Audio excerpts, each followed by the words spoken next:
para hablar de este tema estamos en contacto con el doctor Juan Sebastián Croce. Él es especialista en alergia y ya está en línea con nosotros. ¿Cómo le va, doctor? Bienvenido.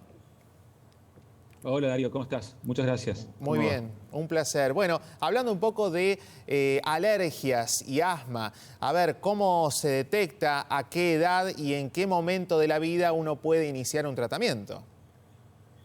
En primer lugar, el diagnóstico es bastante difícil de establecer antes de los 2 años y medio a 3, y de ahí en adelante no hay ningún inconveniente de hacer el diagnóstico siempre que el paciente tenga los síntomas que clásicamente los alérgicos tienen. Es decir, que con una sospecha diagnóstica en función de los síntomas apropiada, desde esa edad ningún inconveniente en diagnosticar. Bien, doctor. ¿La alergia tiene cura o se trata de por vida?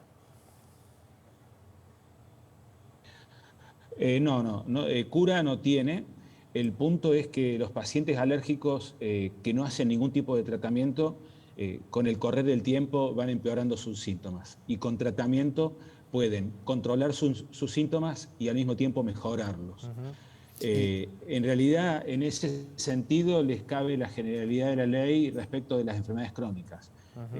Para hacer un parangón probablemente antipático, pero un paciente con hipertensión, por ejemplo, sabe que va a morir con hipertensión, pero el objetivo de su tratamiento no debe ser dejar la hipertensión detrás, porque a la hipertensión la va a tener toda la vida, sino tener controlada su hipertensión y que esa hipertensión nunca le genere mayores inconvenientes.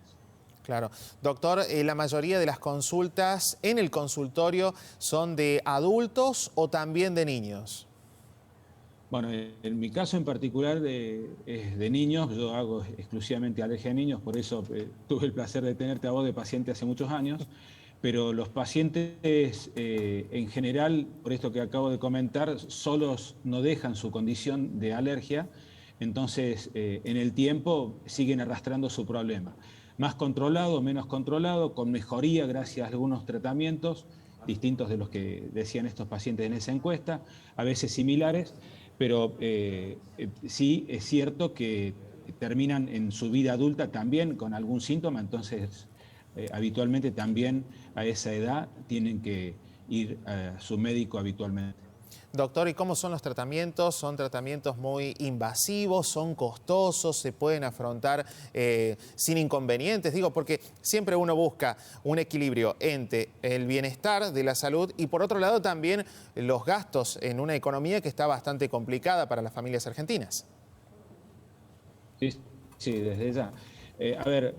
Básicamente hay dos tipos de tratamientos que no son incompatibles ni cerca, sino que son complementarios.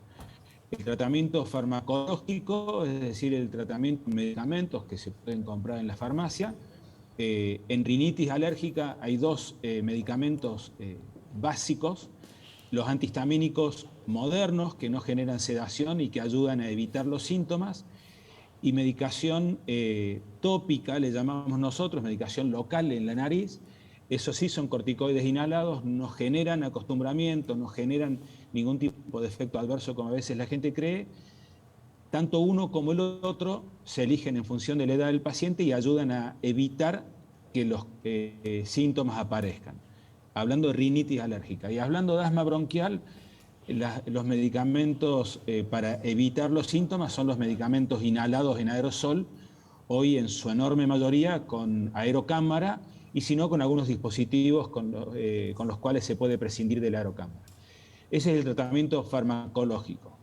Ahora, cuando hay un trasfondo alérgico, razonablemente aparece la necesidad del tratamiento llamado inmunoterapia o tratamiento de vacunas. Ese tratamiento era inyectable en una época, con una inyección semanal en los brazos para inducir tolerancia en el paciente, habida cuenta que la respuesta alérgica en realidad es una respuesta histérica, digamos. Claro. El sistema inmunológico del alérgico genera una respuesta loca al contacto con algo que debería tolerar.